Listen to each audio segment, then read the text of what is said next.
Bismillah, alhamdulillah, syukurillah, la hawla wa la quwwata illa billah, wa ba'd.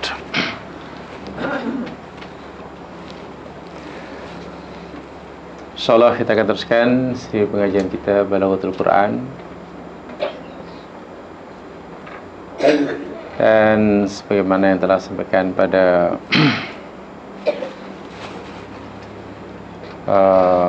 mukadimah kita belajar Balaghatul Quran dahulu, kita akan batasi pelajaran kita berkaitan dengan balaghah ini hanya yang ada kaitan dengan Al-Quran. Balaghah yang berdiri sendiri itu terlalu panjang, terlalu detail. Lagi pula kelas kita ini bukan kuliatul lughah wal adab. Jadi kelas kita Jumat pagi 8 ini bukan fakulti bahasa dan sastra, bukan. So, itu hanya yang ada kaitan langsung dengan ayat Al-Quran untuk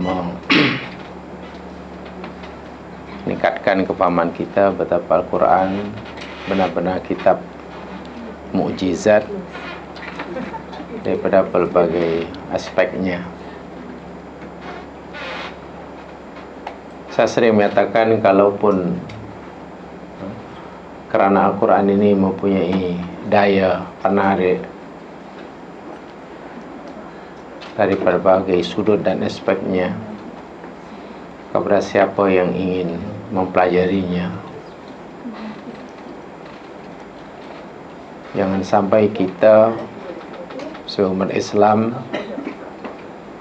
langsung tidak tertarik dengan salah satu daripada aspeknya. Itu rugi. Mungkin karena kita bukan pakar bahasa, kita tidak tertarik dengan gaya bahasanya. Tapi tidak bermakna tidak ada aspek Al-Quran yang lain yang tidak menarik kita. Bagi seorang pakar ekonomi mungkin tertarik dengan asas-asas dan nilai-nilai ekonomi yang Quran tawarkan. Bagi seorang pakar geografi mungkin tertarik dengan fakta-fakta ilmiah berkaitan geografi yang belum terungkapkan. Bagi seorang doktor umpamanya tentu akan kagum setiap kali memahami, membaca, mengkaji maklumat-maklumat saintifik kaitan dengan ilmu kedoktoran umpamanya. Bagi seorang pakar astronomi, seorang astronomis pasti akan kagum terhadap penjelasan Al-Quran tentang ilmu yang berkaitan dengan ilmu yang dikuasai. Inilah yang saya maksudkan. Karena Quran memiliki daya penarik daripada pelbagai aspek, puluhan, ratusan. Takkanlah kita sebagai umat Islam tidak tertarik dengan salah satu dari aspek, kalau tidak semuanya. Bermakna cara kita berinteraksi dengan Al-Quran, at-ta'amul ma'al Quran, cara kita berinteraksi dengan Al-Quran, membaca Al-Quran tidak sama dengan membaca kitab-kitab yang lain. Saya yakin sebuah buku yang bestseller berkaitan dengan ekonomi, saya yakin hanya diminati oleh mereka yang berkecimpung dalam bidang ekonomi. Saya yakin orang yang belajar tentang lukisan tak minat langsung. Buku bestseller katalah yang dikarang oleh seorang politikus politikus agung di dunia, walaupun dunia mengagumi dengan hasil karangan buku bestseller tentang politik, saya percaya hanya politician saja yang minat dan boleh dikira dengan kerak jari. Tidak semua orang minat. InsyaAllah pemain profesional, bola sepak profesional tidak minat bacanya. Bahkan dibagi pun untuk apa aku baca. Sebab itulah berbeza dengan Al-Quran. Siapapun anda, apapun latar belakang anda, apapun kecenderungan anda, apapun background pendidikan anda, Anda pasti akan menemukan segi-segi, sisi-sisi yang boleh menarik diri Anda. Syaratnya dikaji.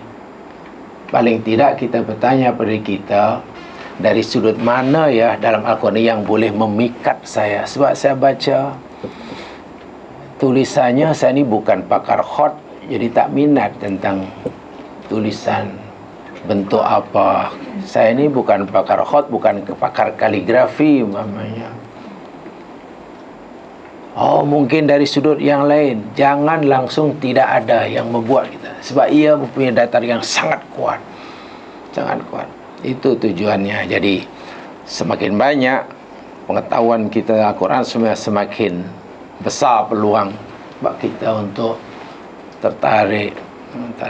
Saya fikir tidak ada kesannya, atau mungkin terus sedikit kesan daripada doa yang kita panjatkan sehari-hari. Allahumma sya'alil Qur'ana lana fid dunya qarina. Ya Allah, jadikanlah Quran ini di dunia sebagai qarin. Jika ia hanya berikan doa, dan doa, tapi tidak ada langkah nyata, saya fikir tidak akan dikabulkan oleh Allah jika kita hanya berdoa, waqina adzabannar, jauhkan kami dari neraka, jangan humban dalam neraka. Tapi jika hari-hari kita terlalu istiqamah melakukan kerja neraka, inilah. Jadi jangan berlawanan antara doa dengan sebab itulah ta'amul dengan Al-Quran ini lain. Walaupun baca Al-Quran tanpa tahu maknanya pun, insyaAllah dapat pahala. Begitu keyakinan kita Ahlussunnah wal Jamaah. Membacanya sahaja tanpa mengetahui maknanya dengan niat ibadah, insyaAllah dapat pahala. Tapi lagi sekali, bila kita berfikir lebih dalam, di akhirat tidak ada pertanyaan. Dahulu kamu dah baca ayat tentang larangan mengumpat, tidak ada pertanyaan begitu. Yang ada, dahulu kamu mengumpat atau tidak. Faham maksudnya ya? Artinya kalau Anda hanya hafal ayat mengumpat, tahu di mana tempatnya, bahkan Anda rajin menyeminarkan, Anda rajin melakukan seminar tentang bahaya mengumpat, tapi hari-hari istiqomah mengumpat, seminar atau mengumpat tidak ada maknanya di akhirat. Itu yang perlu kita fahami. Bertaamul dengan Al-Quran tak sama dengan tahun kitab yang lain. Jadi ya, anggap sajalah ilmu atau pelajaran kita pelajari sebagai tambahan, karena saya yakin ia bukan kajian yang mendalam. Sebab saya tadi ini bukan kuliatul adab wal lughah, bukan kuliah, bukan fakulti bahasa dan sastra Arab. Jadi jauh sekali daripada memuaskan. Ya, sekadar pernah mendengar gitu sajalah mungkin. Tapi insyaAllah bila kita lihat ayat Quran, nanti kita sibuk akan mendapatkan gambaran betapa tinggi nilai, mutu, kualiti Al-Quran, khasnya dari segi bahasa. Ya, mungkin banyak penghalangnya bagi kita. Pertama, ya kita bukan orang Arab. Tapi bukan orang Arab, saya bukan masalah jika kita memahami bahasa Arab. Masalahnya adalah bukan orang Arab,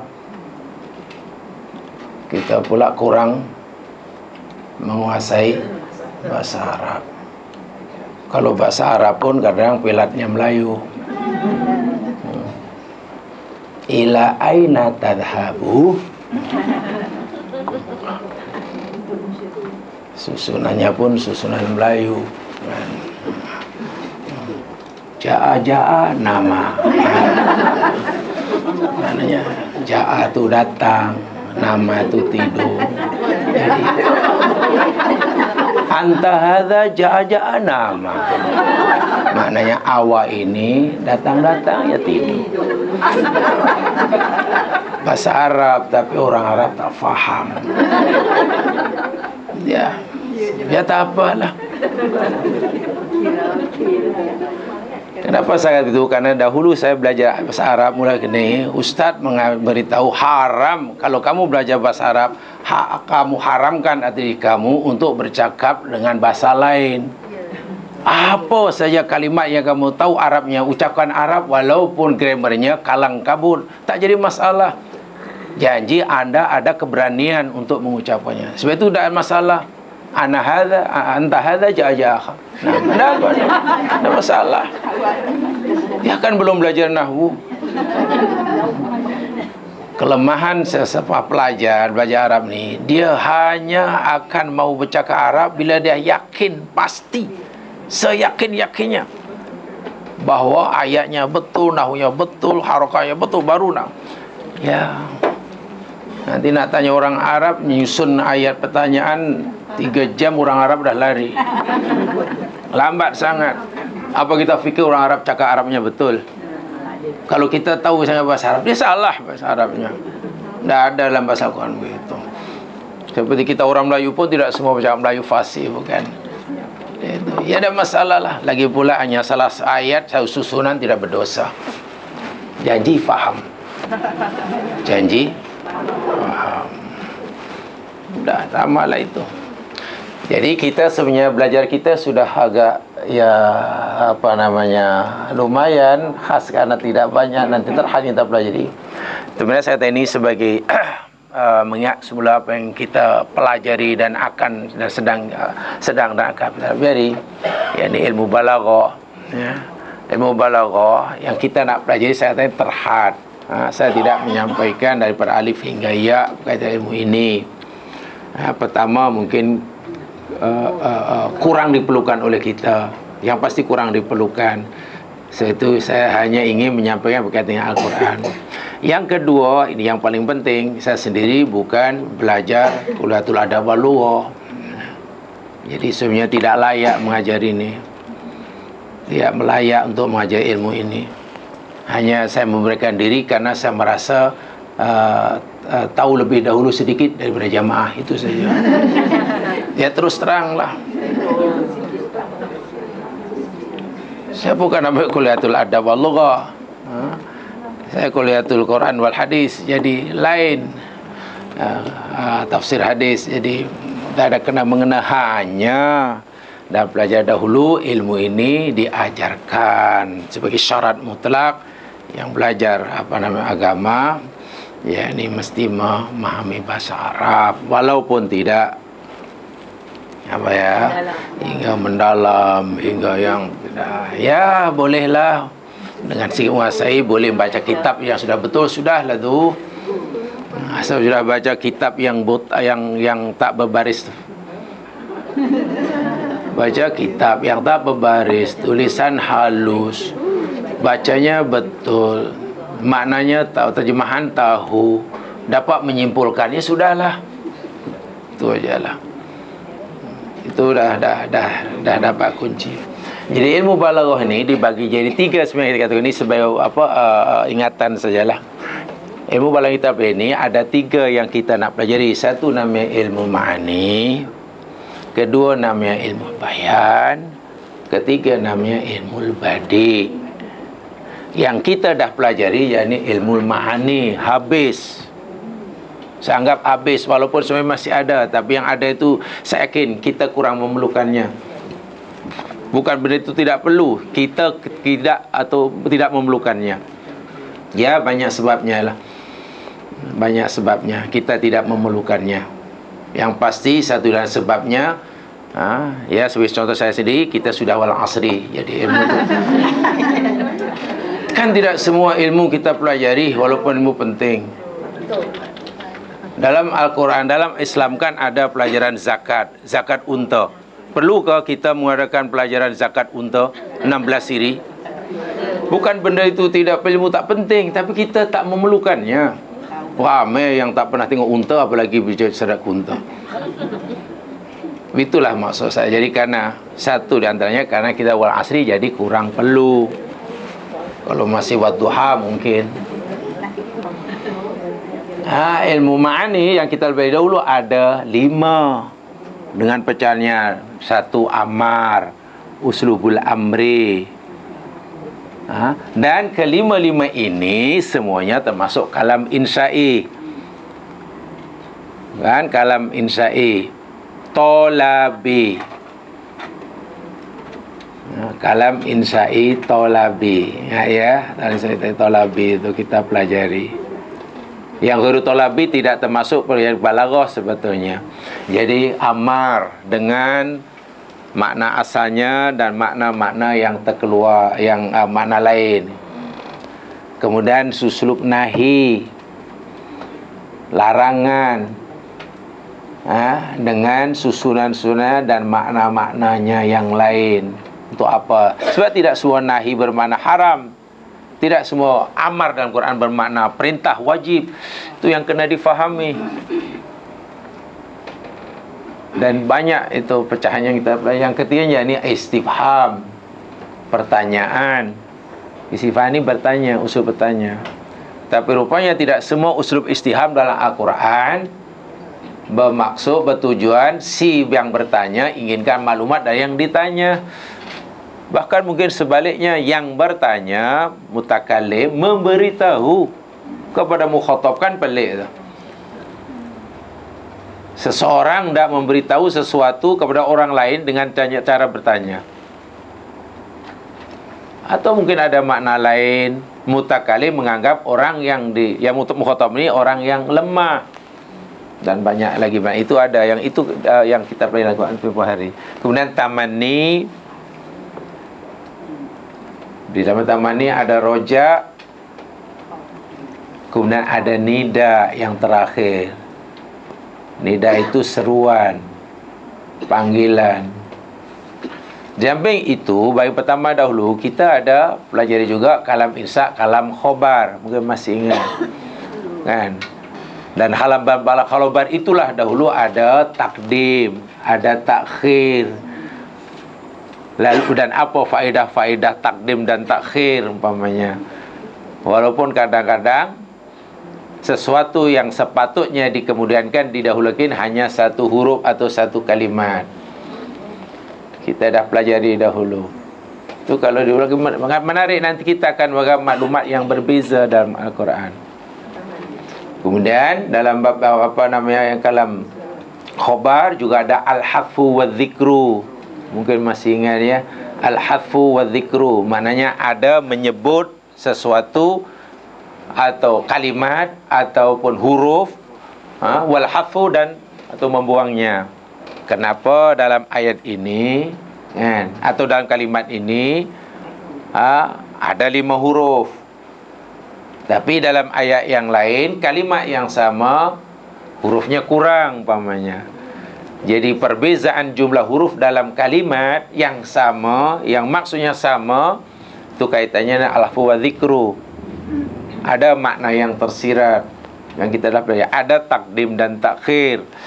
Saya kata hari. Contoh umpamanya, wa ma uhilla bihi li ghairillah. Wa ma uhilla bihi li ghairillah. Wa ma uhilla li ghairillahi bi. Lain. Terjemahan Melayu lebih kurang sama. Wa ma uhilla li ghairillahi bi. Sesuatu yang diharamkan oleh Allah, satu di antaranya ialah wa ma uhilla li ghairillahi bihi. Wa ma dan apa yang uhilla yang disembelih li ghairillahi kerana selain Allah, bihi dengannya. Bihi letak belakang. Dalam ayat surah yang lain bunyi ayat itu wa ma uhilla bihi li ghairillah. Wa ma dan apa-apa yang uhilla disembelih bihi dengannya li ghairillah, bagi selain.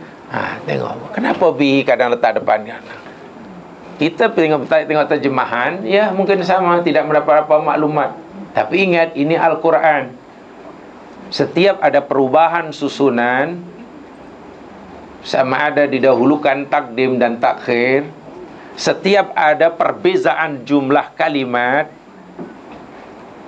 setiap kali ada perbedaan jumlah huruf dalam satu-satu kalimat, atau setiap kali ada perbezaan huruf jar dalam satu-satu ayat, pasti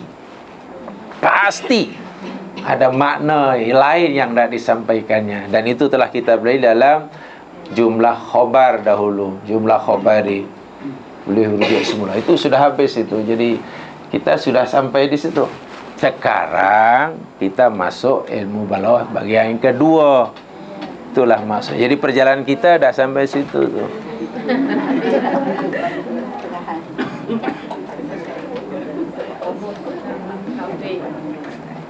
So, itu saya mengharapkan sebetulnya khasnya yang kalam khobar, kalam insya, kalam muhar yang di situ ada takdim, ada takhir, ada hadzaf, ada zikrun, itu hendaklah difahami. Itu disitulah nanti kunci dia. Itu kata kunci dia untuk memahami setengah ayat dalam Al-Quran. Sehingga amat menariklah, sangat menarik. Panjang pendeknya, ada tambahan huruf, ada kurang.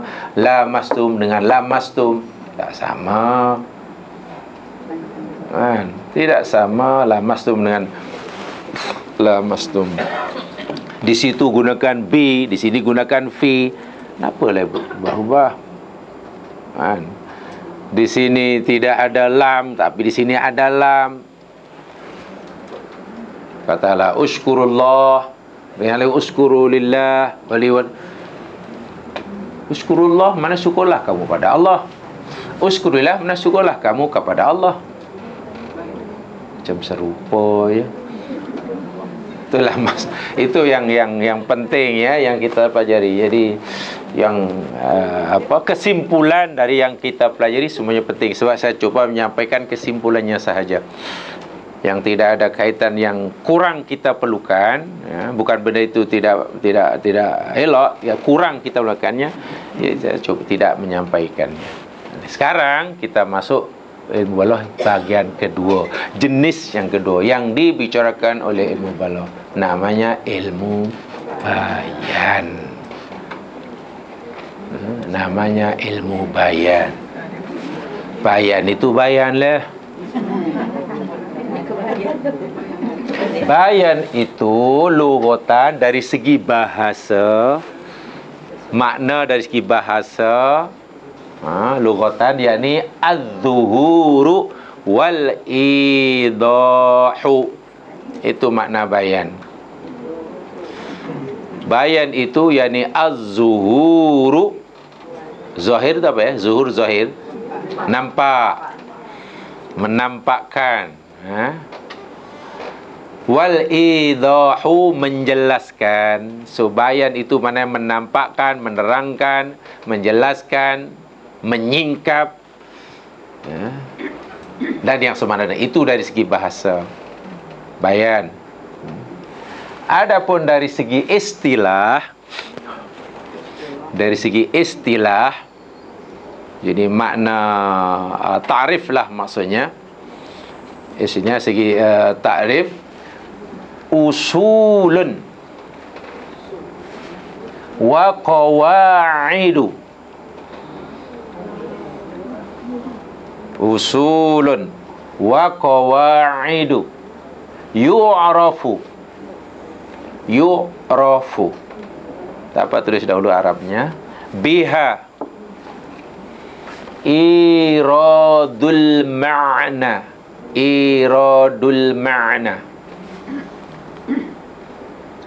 Al-wahidi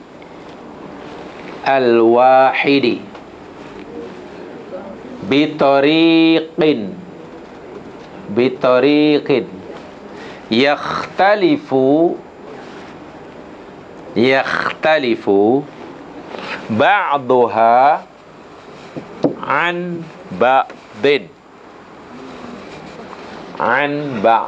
Saya ulangi, wastilahan al-bayan dari segi istilah atau ta'rif lah.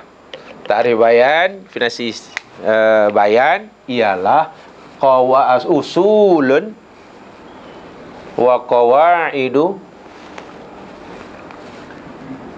yu'rafu biha iradul ma'nal wahidi bitariqin yakhtalifu ba'duha an ba'din. Terjemahan Melayu, terjemahan bebas untuk mudahkan pemahaman. Sebab ini tak boleh terjemahan harfiah, susah. Kalau harfiah malah tak faham. Jadi terkasa bebas. Bayan bermaksud ialah satu disiplin ilmu. Bayan adalah satu disiplin ilmu yang mempelajari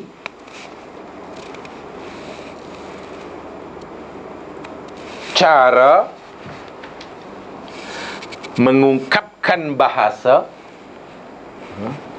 Qawaid wa usul tu disiplin ilmu lah. Cara mengungkapkan bahasa dengan susunan kalimat yang beragam,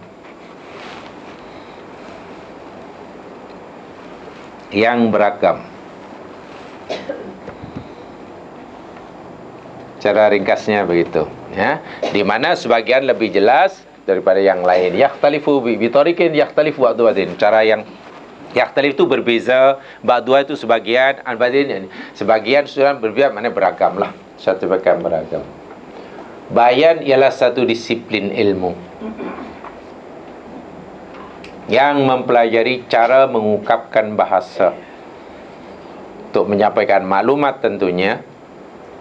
Iradul makna itu mana menghendaki menyampaikan maklumat yang dah disampaikan pada orang lain, pada pendengar.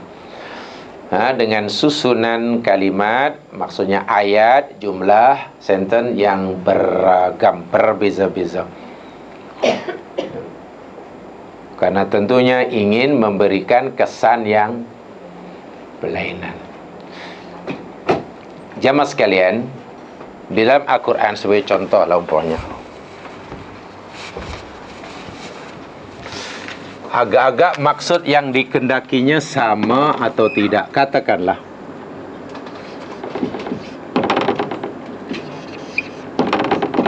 sebagai contoh lah, katalah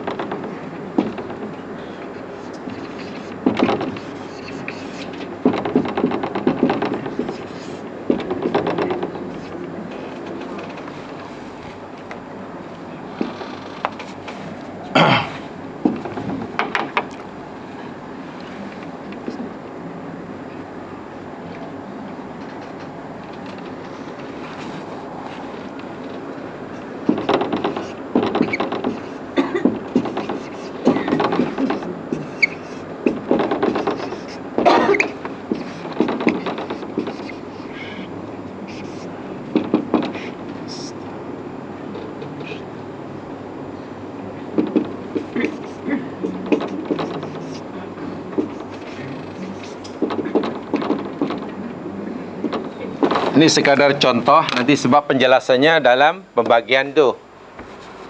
Tidak perlu ditulis pun tidak apa. Tulis pun takut tak boleh baca. Ini pun termasuk ilmu bayan karena susah dibaca. Jadi saya jadi perlu bayan. Nah, ini sebab contoh ini sebenarnya contoh yang bersifat umum, sebab nanti penjelasannya bayan ni di sini nih. Wa huwa salasatu aqsamin. Dan bayan itu ada 3 macam, 3 jenis. Jadi bicara tentang ilmu bayan dalam Al-Quran, nanti kita bicara 3 ilmu ini. Satu namanya tashbih. Nih, tashbih. Itu ada bagian sendiri nanti, tashbih. 2 namanya al-majaz. Dan majaz itu pun ada nanti penjelasannya, bagian-bagiannya, jenis-jenisnya. Dan yang ketiga ada al-kinayah. Al-kinayah.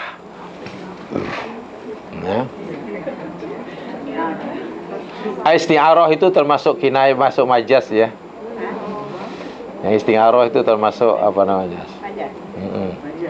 Sama nanti perbaginya. Baik. Sekarang yang ini saya sampaikan itu nanti penjelasan di sana lebih detailnya. Sekarang secara umum saya lagi, bayan ialah satu disiplin ilmu. Usul wa qawaid. Itu saya terjemahkan disiplin ilmu. Usul itu asas dasar, qawaid itu kaidah lah. Jadi saya gunakan terjemahan satu disiplin ilmu. Yu'rafu biha iradul ma'nal wahid. Yang mempelajari tentang cara mengungkapkan bahasa dengan susunan ayat, jumlah yang beragam. Jadi hakikatnya sederhana sahaja. Si mutakalim bila bercakap dengan mukhatab tentulah menyampaikan maksud yang dikendaki supaya dapat difahami oleh mutakalim. Dan si mutakalim ini menggunakan pelbagai bentuk, pelbagai uslub dalam menyampaikan maksud yang sama. Kenapa menggunakan berbagai bentuk dan uslub? Ya, karena ingin memberikan kesan yang berbeza kepada mukhatab. Ambil satu contoh. Katalah ada orang berkata, dan di dalam Quran ada. Contoh umpamanya, isteri Nabi Ibrahim alaihissalam ketika didatangi oleh malaikat atas surah Allah, memberitahu bahawa Ibrahim akan diberikan seorang anak. Ibrahim sudah sangat lanjut. Demikian juga istrinya. Dia rasa pelik karena ketika dia berada seusia itu, setua itu, masih akan punya. Jadi kan, alidu, adakah aku akan beranak? Wa ana ajuz. Agak-agak di situ ajuz itu maksudnya apa? Tua kan? Dah sangat tua. Jadi dia punya makna yang tak disampaikan, maklumat disampaikan, yakni aku dah tua. Saya tua, bahkan sangat tua. Nabi Zakaria demikian juga, ketika Allah beritahu kepadanya, doanya dikabulkan, mohon zuriat pada Allah Subhanahu Wa Taala. Nabi Zakaria merasa pelik pula. Dia minta anak. Dia pun beritahu yang dia dah tua. Lalu Allah kabulkan doanya. Setelah Allah kabulkan, dia pelik. Dia kata, wa qad balaghaniyal kibar.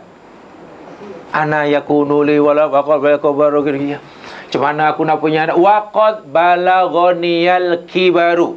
Apa terjemahan harfiah? Wa qad balaghaniyal kibaru. Dan sungguh telah sampai pada aku al-kibar. Tua kan? Kibar itu tua. Besar, maknanya tua lah. Kan makna sebenarnya yang tak disampaikan oleh mutalib pada mukhatab antara ayat ana ajuz dengan waqad balaghul kibar sama. Mutakalim hanya nak beritahu aku dah tua. Tapi tengok ayatnya kan berbeza. Yang pertama, ana ajuz, boleh. Waqad balaghul kibar, boleh. Ada lagi yang lebih, insyaAllah, ini dahsyat Nabi Zakaria masa berdoa. Ini masa merayu. Wah, doanya nak kata aku tua, itu pun tak nak gunakan dua patah kata. Walau apa salahnya? Aku tua ya Allah. Kan senang. Atau dipendekkanlah. Tak nak. Tak jadi aku tua, jadi atu dia lah. Atu.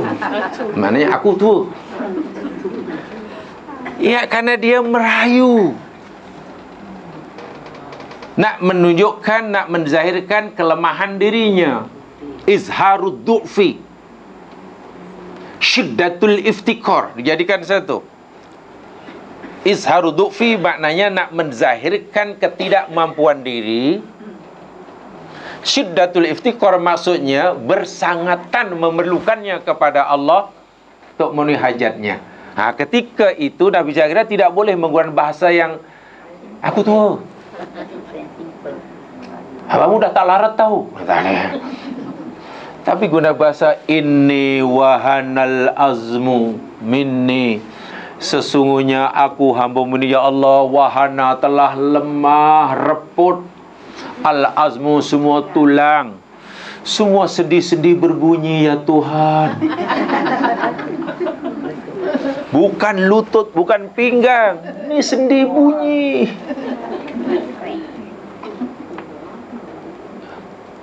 Kan? Nak bergerak. Wasta'ala, dan telah menyala-nyala. Ista'ala, menyala. Ar-ra'su, kepala.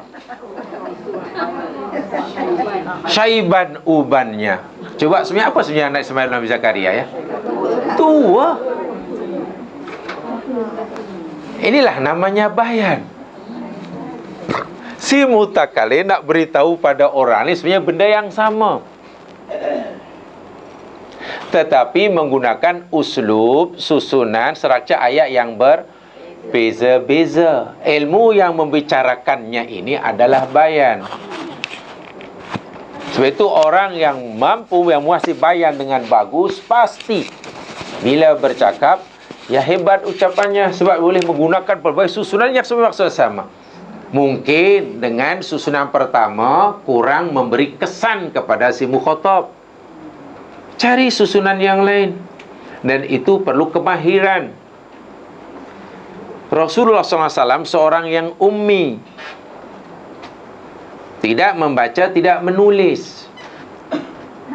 Bagaimana mungkin Nabi menyampaikan maklumat yang disampaikan oleh kaumnya dengan bahasa yang punya nilai bayang yang sangat tinggi? Dari mana Nabi belajar? Bukankah itu sebagai bukti nyata bahawa Al-Quran itu benar-benar datang daripada yang maha menjelaskan? Sastrawan Arab pun tidak mampu mengungkapkan, dan ianya memberi kesan yang berbeza. Memberi kesan yang berbeza. Contoh, ketika isteri Nabiullah Ibrahim alaihissalam, ketika malaikat datang ke rumah Nabi Ibrahim nak memberitahu khabar gembira, Allah bagi anak lagi seorang daripada isteri yang pertama. Maklum, anak daripada isteri yang kedua tidak hidup serumah. Diletakkan jauh di Makkah Al-Mukarramah. Ada tak harapan, permintaan, doa, lebih-lebih rayuan daripada Ibrahim dan Sarah memohon pada Allah minta anak sebelumnya? Ada agak-agak merayu? Ada?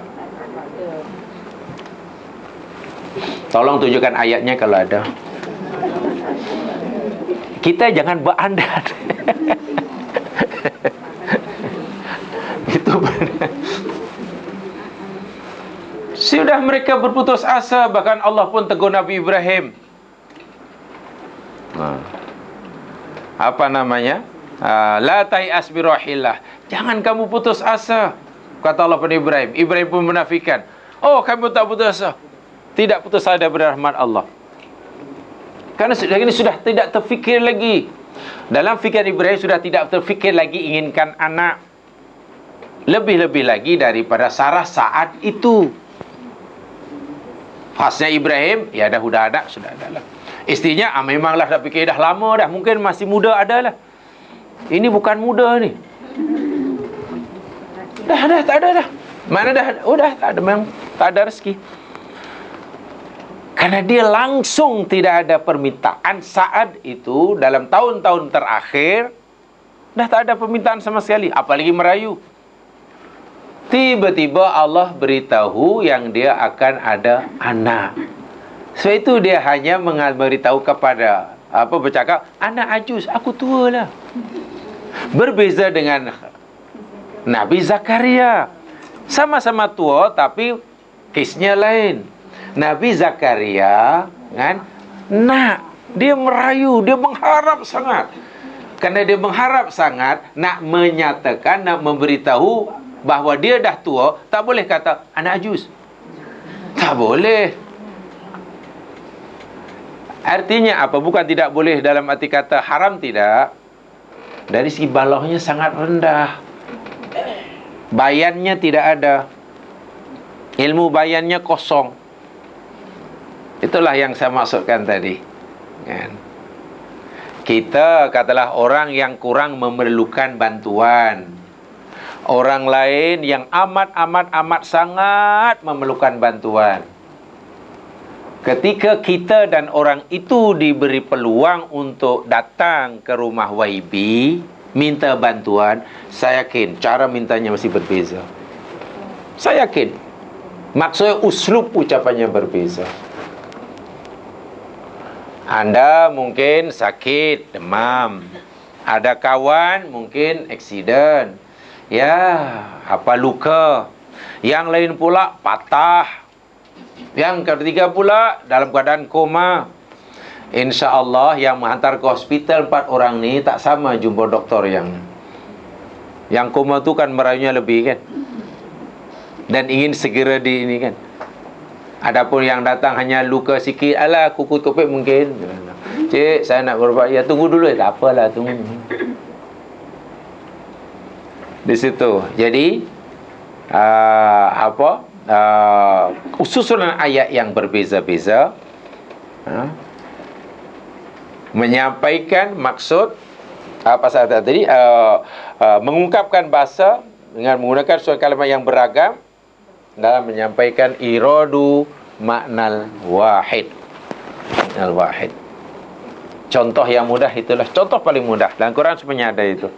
Walaupun nanti penjelasannya yang lebih detail, yakni bila kita sudah belajar pada bahagiannya ini. Untuk menjelaskan bayan, ya ketiga-tiga itulah. Ada ketiga-tiga itu untuk menjelaskannya. Baik. Sebetulnya di dalam Al-Quran sendiri, ya mas sekalian, Allah telah memberitahu dari segi bahasalah bayan ini sudah ada dalam Al-Quran sendiri. Yang bayan dalam arti kata menjelas, apa tadi? Zuhur, menampakkan, idah, wadih itu menjelaskan, menerangkan, dan yang semana dengannya. Dan yang semana dengannya. Al-kashfu, kashfu maknanya menyingkap, mendedah. Contohnya dalam Quran, Allah Subhanahu wa taala berfirman, banyak sekali contohnya yang dari segi bahasa lah. Segi bahasa. Dalam surah Al-Baqarah ayat 187.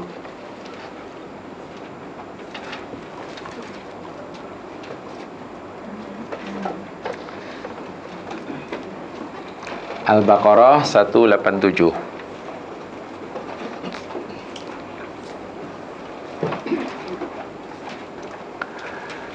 Di penghujung ayat itu Allah Subhanahu wa taala berfirman, a'udzubillahi minasyaitonir rajim, kadzalika yubayyinullahu ayatihi linnas la'allahum yattaqun. Hujungnya aja. Kadzalik, demikianlah, seperti itulah, macam itulah, yubayyinu, bayyana yubayyinu bayan, yubayyinullahu, Allah menerangkan, Allah menjelaskan, Allah menampakkan ayatihi, ayat-ayatnya, linas, bagi manusia. Artinya ayat-ayat Allah pada mulanya sebenarnya tidak dapat difahami oleh manusia. Barulah manusia dapat memahami ayat-ayat Allah selepas Allah bayan, Allah terang, Allah jelas. Dan cara Allah menjelaskannya pula, Masya Allah, luar biasa. Dengan menggunakan bahasa yang, semana ya, maksud yang dikehendaki sama, tapi sesuai dengan mutakalim yang beragam. La'allahum yattaqun, supaya mereka bertakwa. La'allakum tatafakkarun dalam ayat yang lain. La'allahum yatafakkarun. Banyaklah. Banyak ayatnya. Ya, sebagai contoh ya, saya kata tadi, Allah menjelaskan ayatnya kepada mutakalim.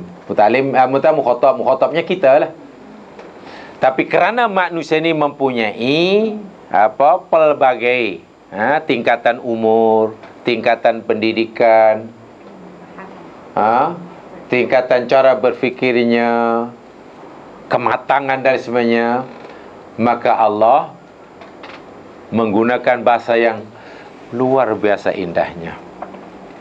Luar biasa indahnya. Cobalah saya tunjukkanlah satu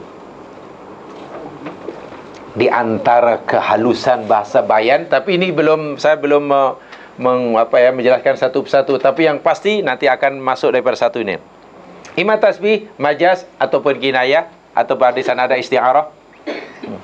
Sebagai contoh, mari kita lihat firman Allah Subhanahu wa taala. Ini sebagai contoh. Cemana indahnya bahasa Al-Quran sesuai bagi peringkat umur Yang disampaikan sama, yang membaca macam-macam, yang satu tidak merasa tak hanya sebagi A, B, tapi tak sebagi C umpamanya. Di dalam surah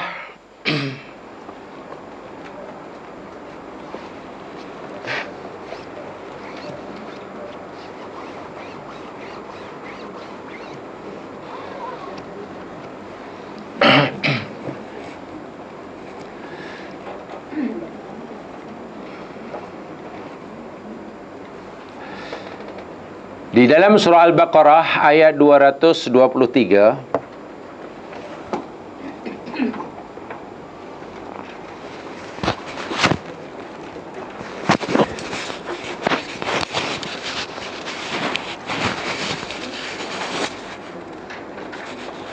ini termasuk bayan ya. Ini di bagian isti'arah ada itu. Tapi itu saya untuk ini bagian pertama ini saya masih secara umum dahulu. Dalam surah Al-Baqarah 223, Allah Subhanahu wa taala berfirman kaitan dengan kedudukan status isteri bagi suami. Nisa'ukum, istri-istri kamu. Nisa di sini mana istri? Bukan perempuan-perempuan kamu. So, kalau perempuan-perempuan kamu, wah, kacau nanti. Di sinilah nak memahami kalimah nisa, nak diterjemahkan dengan makna istri, dengan nisa dengan makna perempuan secara umum, itu perlu ilmu balaghah. Tidak kacau nanti terjemahannya. Ada kaidahnya. Oh, yang ini diartikan itu, yang itu diartikan ini. Istri-istri kamu harthun, ladang. Harthun, tanaman. Mana asal harthun adalah tanaman. Nah, sebut harsun itu pun di sini ada bayannya. Di sini ada bayannya. Ada majasnya. Lakum, bagi kamu. Faktu, datangi olehmu, harthakum, tanamanmu, anna syi'tum, bagaimana sahaja kamu kehendak. Saya yakin karena kita sudah balik, ya, karena kita sudah balik walaupun belum lama. Makna ayat ini maksudnya yakni hubungan suami istri, betul? Maksudnya, kamu wahai suami, tanamlah benih kamu di tempatnya. Dan istri itu adalah tanaman. Wahal yang dimaksud tempat menanam. Tadi sebenarnya tanaman. Di situ ada balaghahnya. Di situ nanti ada majaznya. Kan? Sekarang pertanyaan, Al-Quran ini Allah turunkan hudalil alamin. Semua orang boleh membaca, semua orang boleh mengkaji. Mulai pada kanak-kanak yang baru celik huruf, hingga atuknya yang sudah hampir-hampir buta huruf. Karena dah tutup kan. Yang belum balik, sudah balik. Anak bandar, anak kota, anak kampung, pendidikan tinggi. Tapi kan sentiasa sesuai ayatnya. Kan ini cerita tentang hubungan suami istri. Ada seorang doktor paling pakar sekalipun, katalah pakarlah psikologi, dan juga sekaligus seorang doktor pakarlah seksologi, dan banyak-banyak logi lah, mengarang buku tentang hubungan seksual suami istri dengan bahasa yang layak dibaca oleh semua lapisan orang, daripada tadika hingga guru tadika. Tak ada, sepandai manapun seseorang, pasti dia akan ini mungkin layak atau khas untuk 18 tahun ke atas. Iya. Tengok yang disampaikan itu, tapi tengok bahasa dia. Semua faham. Ya, kalau yang tidak mampu kanak-kanak, jadi bila dibaca anak pun tidak kita, nak jangan baca nak boleh khatam kuat nak, tapi ingat nak ya, Baqarah 223 jangan baca nak ya. Awak dah.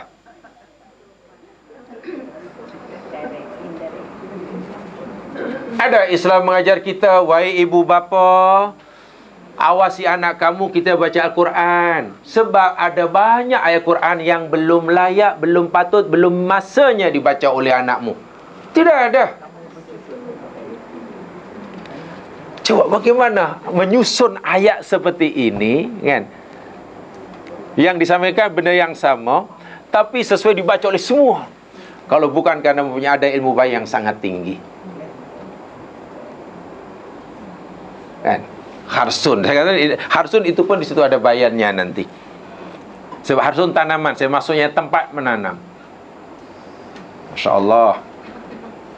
Kemudian dalam ayat yang lain, saya beri contoh umpamanya. Ini contoh yang lain, ini mungkin lebih mudah.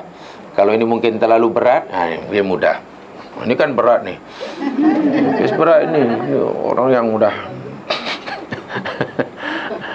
Nah, sekarang yang mudah sikit.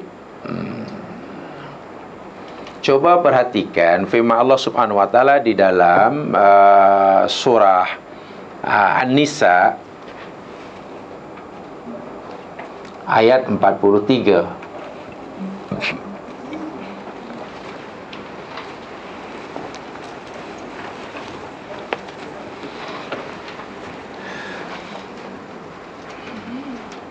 Ayat ini cerita tentang apa ya?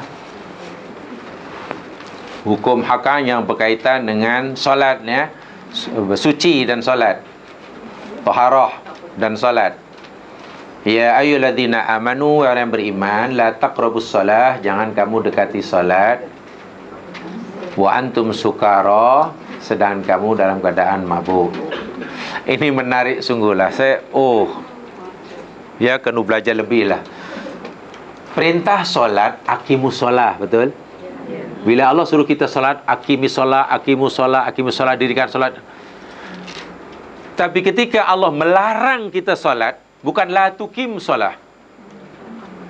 Jangan la ya ayyuhallazina amanu la tuqimus solah. Kalau perintahnya aqimis solah, larangannya mesti la tuqim solah. Tapi tidak, la taqrabus solah. Jangan dekati solat. Memang solat ni tempat sehingga boleh dekati. Emangnya solat ni rumah sehingga boleh didekati. Lalu apa maksud menghampiri? Inilah yang saya katakan bahasa yang itu nanti di sana ada majas nanti. Bagiannya apa namanya, macam mana boleh gunakan begitu. Sedangkan kamu mabuk.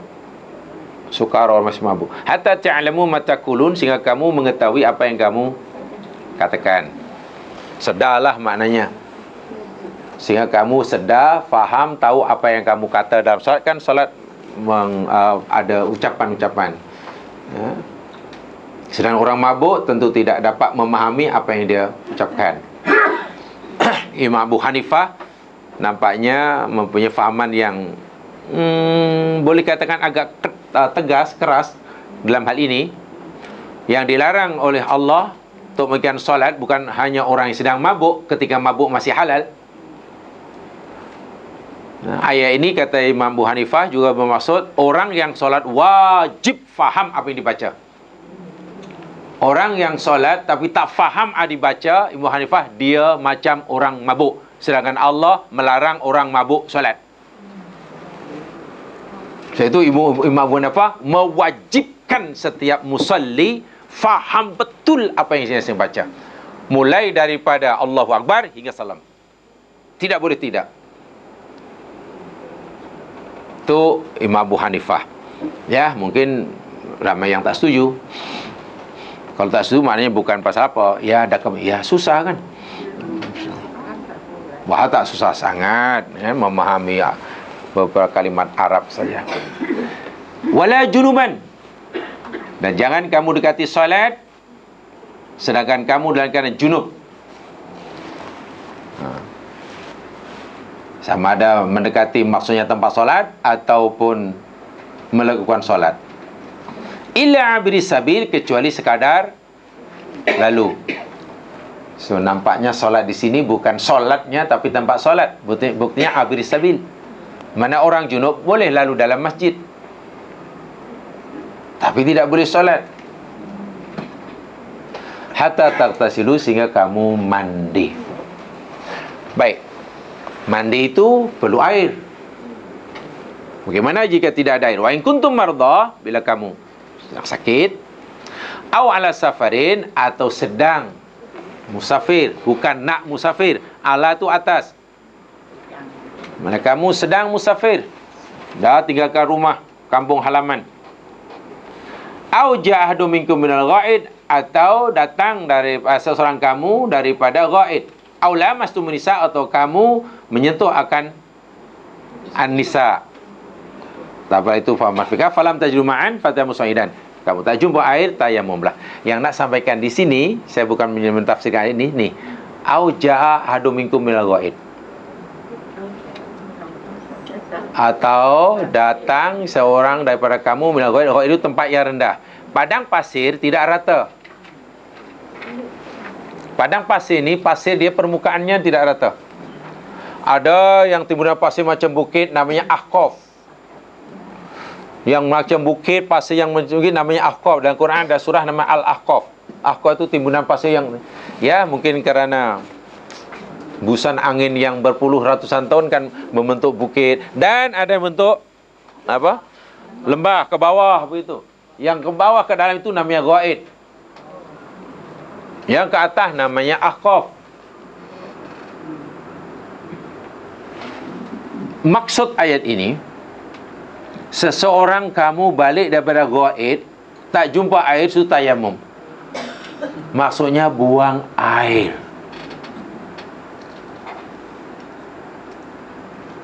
Bahasa mudahnya biraqun. Itu bahasa. Sekarang,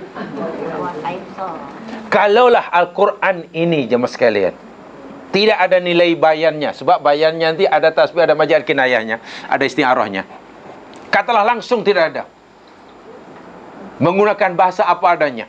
Apabila kamu sedang sakit, atau kamu sedang musafir, atau kamu berak, lepas berak, sakin ayat ini pasti paling tidak dimakruh tahrimkan dibaca ketika majlis jamuan. Tak sesuai lah. Orang sedang menjamu selera, menikmati jamuan belajar, atau kamu balik berak.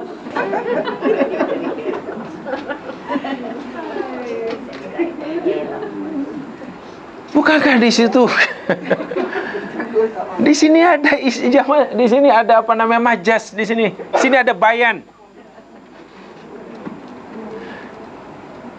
Artinya suasana, keadaan, mutakalim, kan? Ketika Al-Quran diperdengarkan, ini kan berbeza-beza. Mutakalim mungkin sedang tidur, sedang duduk, sedang santai, sedang bekerja, sedang menikmati jamuan, sedang apa?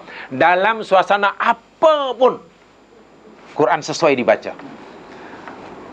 Karena pemilihan susunan ayatnya, Masya Allah. Tentu ada yang menghalang, kalau boleh gunakan istilah itu. Tentu ada yang menghalang.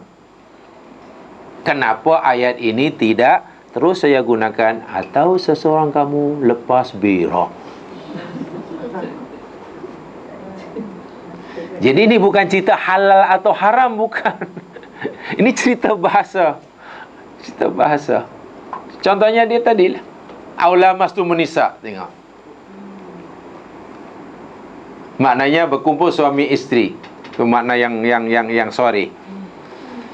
Jadi saya tadi dibaca oleh siapapun, dalam keadaan apapun, ya tidak ada. Sebab itu Al-Quran bukan khas bagi orang-orang tertentu saja. Tak semua.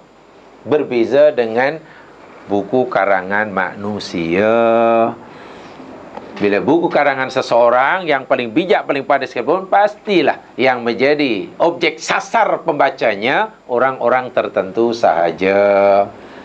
Anda mengarang, katalah, menghimpunlah ribuan resipi masakan, ya pastilah kita harapkan yang membeli nanti yang minat masak, yang minat makan tak mau beli, pasti. Aku beli pun sia-sia, bukannya nak masak. Minat makan lain.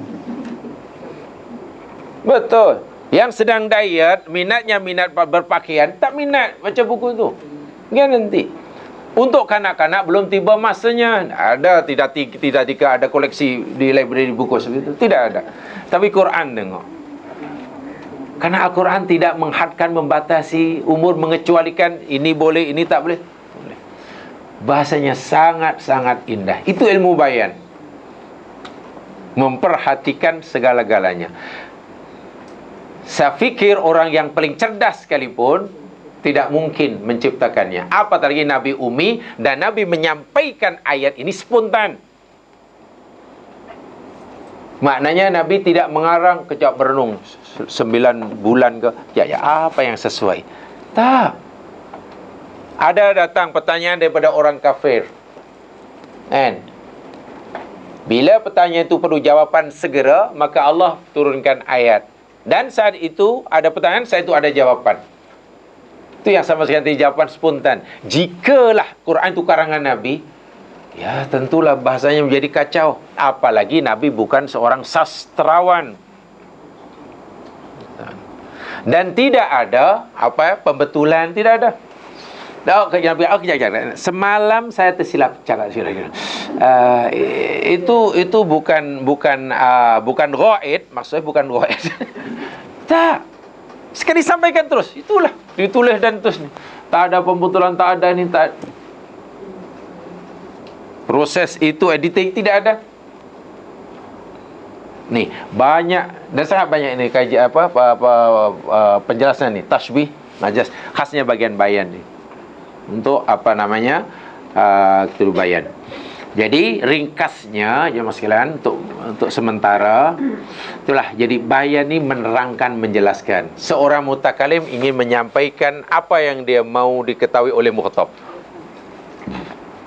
dengan pelbagai susunan ayat yang beragam sesuai dengan kecerdasan mukhatab. Sama ada maksud ayat beragam itu ialah banyak susunan ayat berbeza-beza tapi maksudnya sama, memandangkan mukhatabnya berbeza-beza, tujuan mukhatab bukannya berbeza-beza, tujuan mutakalim, atau maksudnya yakni yang disampaikan satu, susunan ayatnya satu, tapi boleh sesuai bagi mutakalim yang ini luar biasa. Faham ya maksudnya? Itu secara umum maksud bayan yang kita nak pelajari nanti. Dan ini lebih menarik nanti bila kita melihat kata tentang tasbih, tentang matal. Ingat ya, bila Allah kata kaf, tasbih itu serupa, penyerupaan ya, seperti yang Quran kata kaf, katalah ka kal kal qamar, kasyamsi, kasyajar, kal an'am, seperti binatang. Kadang-kadang bukan menggunakan kaf, menggunakan mislu. Kan? Mislu. Mathaluhum kamathalil ladzi istauqada nara. Atau kadang-kadang dicampur kaf dengan mislu sekali. Kamathali. Dahlah ada kaf, ada mathal. Itu ada juga makna dia. Kemudian bila orang disamakan dengan sesuatu disamakan dengan yang lain, pasti ada wajhut tashbih, mesti ada segi-segi persamaannya. Tidak mungkin kita menyamakan sesuatu dengan sesuatu yang lain bila tidak ada persamaan. Pasti ada. Lebih-lebih lagi jika menyamakan itu tasbih itu dengan kalimah mithlu atau mathal. Itu banyak persamaannya sangat banyak. Dan biasanya Al-Quran menggunakannya untuk contoh-contoh yang dasar. Ya, contoh orang yang menjual agama, Allah umpamakan seperti anjing. Apa perumpamaan ulama yang jual agama dengan anjing? Kan susah ya. Perumpamaan orang musyrik, Allah umpamakan seperti mana sarang laba-laba. Mana ya? Di situlah nanti balaghah berperanan penting untuk memahami. Kalau tidak, ya kita hanya faham orang Muslim itu seperti sarang laba-laba. Sarang laba-laba mana sarang yang lemah. Lemah maknanya ditiup pun. Jadi orang Muslim orang yang lemah. Macam mana masuk lemah? Ya, lemah itu tidak kuat. Tidak kuat. Lemah itu maknanya tidak kuat. Tapi kenapa orang-orang Rusia, orang Cina itu kuat-kuat belaka? Umurnya panjang-panjang, panjat bukit kuat. Ya, bukan itu maksud kuat, maksud lemah. Habis maksudnya macam mana? Ya, maksudnya imannya lah. Tapi bukankah orang musyrik itu, kafir itu tak ada iman? Macam mana boleh katakan imannya lemah sedang orang itu tidak punya iman? Bukankah orang yang boleh katakan iman lemah orang yang ada iman? Kamu jangan banyak tanya lah, banyak tanya lemah iman. Lagu.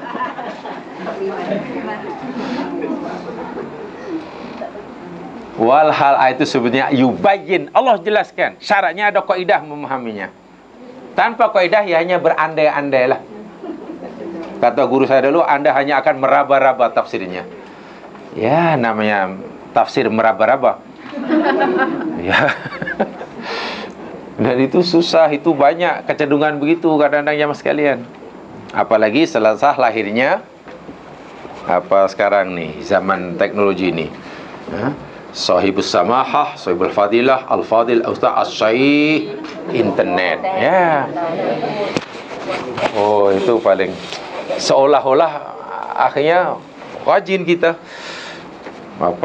memahamkan Islam dengan sangat dangkal. Saya katakan begitu. Saya ikut kawan saya.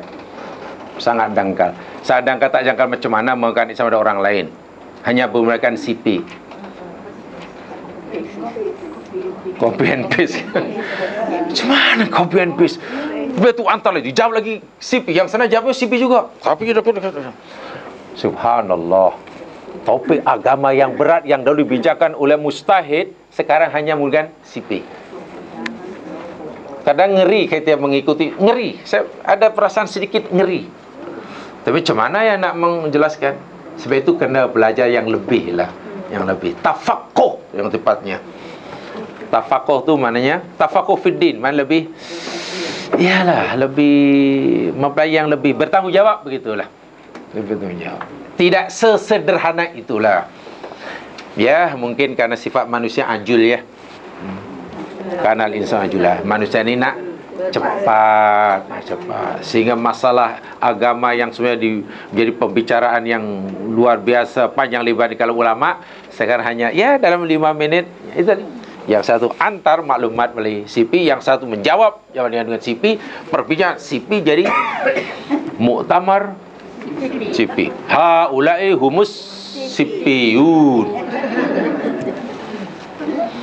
Saya tidak kata tidak berkebaikan sama sekali, tapi mengerikanlah kalau tidak ada kawalan. Apalagi anak-anak kita akhirnya ambil shortcut dalam agama, dan itu bahaya. Bagi saya sangat bahaya. Nanti sekolah tidak ada murid. Universiti nanti tak ada murid, tak ada pelajar. Wah, apa semua dah senang dah. Ya, kalau tidak ada arahan lah, tidak harus itulah. Jadi bagi saya sosial media ini jangan dijadikan media untuk berdebat, itu janganlah. Berdebat, berdiskusi masalah tak payah. Ya, untuk itulah, untuk buat pesanan kuih itu bolehlah. Bagi saya hanya untuk itu aja. Ya sudah. Wallahu alam. Insyaallah kita akan teruskan nanti penjelasan lebih lanjut, lebih terperinci satu persatu insyaallah. Ya, ikut keadaan yang termampu, apa yang perlu dilakukan. Yang penting yakni kita lihat Al-Quran dan di mana nilai baiknya. Itu yang saya penting. Wallahu alam. Subhanallah.